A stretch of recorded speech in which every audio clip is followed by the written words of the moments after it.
notion de loi. Donc les lois de la conscience, les lois de la vie, les lois de l'amour, ne sont pas des lois qu'on vote, bien sûr, ce sont des lois naturelles, des lois de l'écosystème. Et plus on va dans cette partie-là,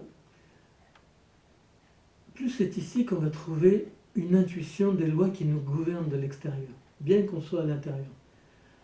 Pour ma part, c'est ce qui m'a plu de lire à travers un jeune Newton, à peine 17 ans, 20 ans, qui en observant solitairement le monde, les astres, les étoiles, a l'intuition qu'il peut mettre en équation le mouvement des étoiles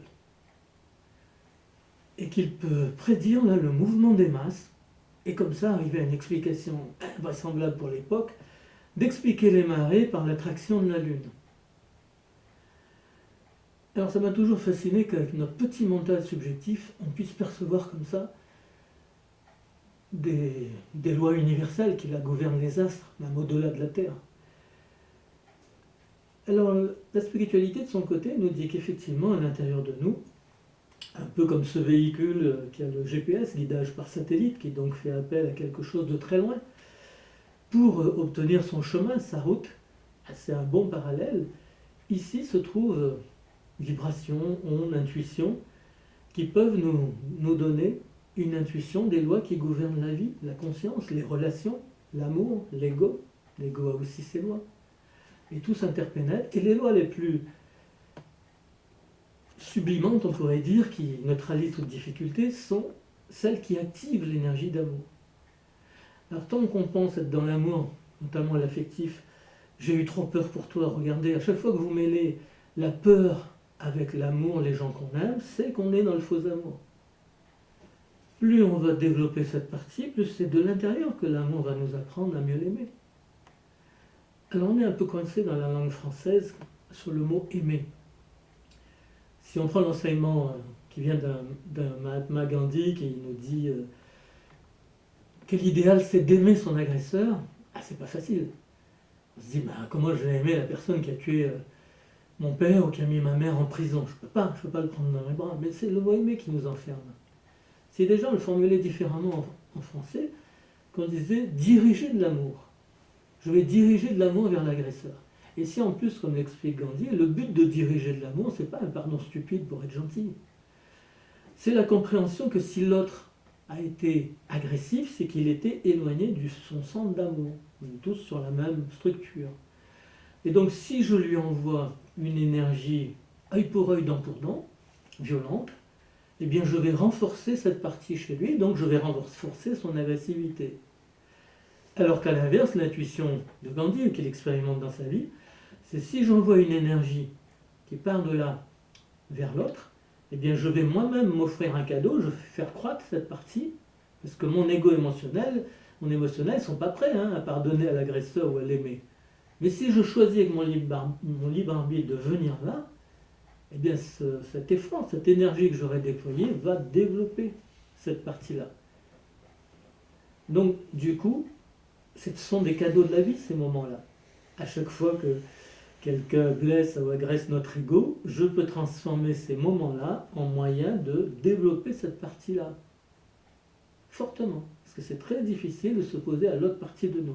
C'est là que je vais choisir qui je suis. Est-ce que je suis un ego blessé qui a besoin que son honneur soit réparé pour vivre, ou est-ce que je suis un être d'amour, éternellement amour, qui peut développer cette partie-là et devenir indépendant du regard des autres? Alors ce qu'ajoutait Gandhi, c'est que si j'envoie cette énergie-là, non seulement je me fais du bien à moi, je m'épanouis dans cette zone, mais en plus j'envoie à l'autre avec cette énergie, je peux l'aider, contribuer à ce que l'autre personne agresseur découvre son centre amour. C'est ça le principe du pardon, c'est agir par don d'amour envers soi-même. Déjà, c'est un cadeau pour la victime, entre guillemets, mais c'est donner de l'amour dans des endroits qui ont manqué d'amour. Tous les endroits violents du monde actuellement, on pourrait dire, sont des endroits qui se sentent privés, dénués ou décalés d'amour. Ce besoin d'être aimé est devenu un volcan. La souffrance affective a fait perdre la raison. Et la raison est impuissante devant cette montée en énergie de violence émotionnelle.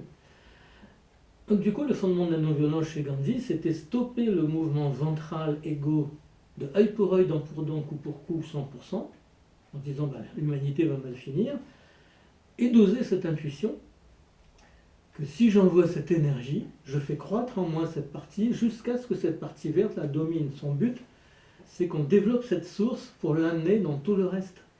Et c'est ça l'état de supraconscience, d'être, d'amour, de ce qu'on voudra. On ne cible pas ici un but religieux ou spirituel, c'est pas pour devenir saint ou sainte. C'est tout simplement ressentir qu'il y a une beauté cachée là, quelque part en nous, d'un immense amour, qui serait une solution à notre propre vie, et qui pourrait, chez toutes les personnes qui veulent développer cette énergie, produire ses fruits. Donc, dans le yoga du cœur, on se décale de la notion d'un Dieu, de divinité, pour laisser chacun libre dans ce domaine. C'est une structure de connaissance, ce sont des lois qui gouvernent la vie, la conscience, le subconscient, comme la psychologie le décrit très bien aujourd'hui, des lois qui tentent également de s'aligner avec celle qui active l'énergie d'amour, qui fait que tout d'un coup, des gens fâchés finissent par ressentir réellement qu'ils sont prêts à faire naître une paix. Or, actuellement, toutes les paix sont des compromis bâtis dans cette énergie, ne peuvent que s'effondrer. Tout ce que je décris là, dans mon regard, c'est intégré à notre vécu. La seule chose nouvelle, c'est d'en faire une connaissance consciente qui nous permette d'agir dans ce sens, de nous diriger dans ce sens. Donc il y a deux parts de nous, deux mouvements opposés, et tous les jours, c'est notre libre arbitre qui décide où je vais mettre mon énergie. Est-ce que je veux que mon action reste là? Si je me représente mon émotionnel comme un drame en disant ah oui, je suis en colère, je suis blessé, je ne peux pas pardonner ça, c'est que j'ai restreint ce que je suis à cet endroit. Si maintenant je dis oui, il y a une partie de moi qui est bien mal, qui a envie de répliquer, mais je me tourne vers l'autre partie de moi que je veux faire croître, il n'y a pas de grâce divine qui tombe là. C'est mon libre arbitre, c'est mon intuition de conscience de qui je suis, quelle structure j'habite, et donc je peux choisir de venir mettre au quotidien mon énergie ici. Mais regardez ce pouvoir de conscience, de pensée dont on dispose. On a des journées de 24 heures. Mettons qu'on ait 8 heures de sommeil, il en reste 16. Sur les 16 heures restantes, est-ce que vous avez une idée de ce que fait votre pensée, de ce qu'elle active comme énergie? Si vous n'avez pas une idée, c'est que c'est votre subconscient qui l'a récupéré. Et le subconscient, de quoi il est fait? Du pire émotionnel dans nos sous-sols. Donc pour penser à l'amour, c'est un acte conscient. Ce n'est pas une grâce qui tombe dessus. Il faut le vouloir. La voie du cœur, épanouir le cœur, ça n'est pas être gentil, faire plaisir, rendre service. C'était une étape, il ne s'agit pas de le nier, c'est juste dire que l'amour nous invite à aller plus loin. Comme s'il nous dit, j'ai disposé en vous des ressources fantastiques et par les événements de la vie, il essaie de nous amener à oser. Oui, il y aura beaucoup de pépins, il faut comme une randonnée, il faut du courage, de la persévérance. Dans toute randonnée qui veut aller à un sommet, il y aura des hauts et des bas. Des moments où il y a des éboulis, des moments où on se tord la cheville et le chemin est plus difficile. Alors c'est ça, cette randonnée intérieure. Deux mouvements, libre arbitre. Pourquoi c'est aussi difficile de savoir que il y a une source d'amour qui est là, que les colères sont là, et malgré tout je ne peux pas passer de l'un à l'autre? Parce que l'émotionnel développe une sorte de force d'attraction magnétique.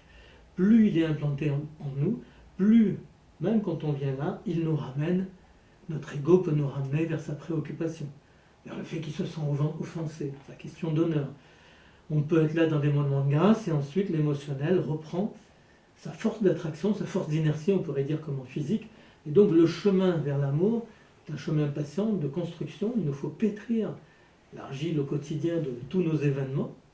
Et du coup, c'est notre vie elle-même qui devient cette vibration globale, qui fait que par moments on est dans une vibration lourde, ou près de gens qu'on sent assez lourd, et à d'autres moments on sent quelque chose de lumineux, de léger, de joyeux.